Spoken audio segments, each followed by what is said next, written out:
கண்ணியமிக்கவர்களே, நாம் செய்யக்கூடிய பாவங்கள் இருக்கிறது, இவைகளெல்லாம் அசுத்தங்களாக நமது உள்ளங்களிலே சேர்ந்து கொண்டே இருக்கும்.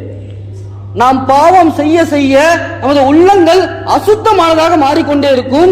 இந்த அசுத்தத்தை வைத்துக் கொண்டு உள்ளத்திலே சுமந்து கொண்டு நாம் சொர்க்கத்திலே பிரவேசிக்க முடியாது.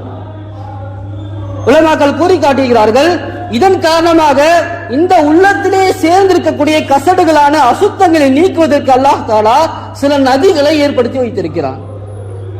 அந்த நதிகளிலே அந்த உள்ளத்தை போடக்கூடிய சமயத்திலே, அந்த நதிகளிலே வைத்து அந்த நீரை வைத்து உள்ளத்தை கழுவக்கூடிய சமயத்திலே அந்த பாவங்கள் எல்லாம் கரைந்து நமது உள்ளம் பரிசுத்தமானதாக ஆகிவிடுகிறது.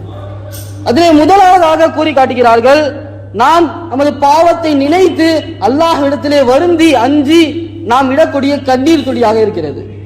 இந்த கண்ணீரின் காரணமாக, அந்த நமது பாவத்தின் காரணமாக உள்ள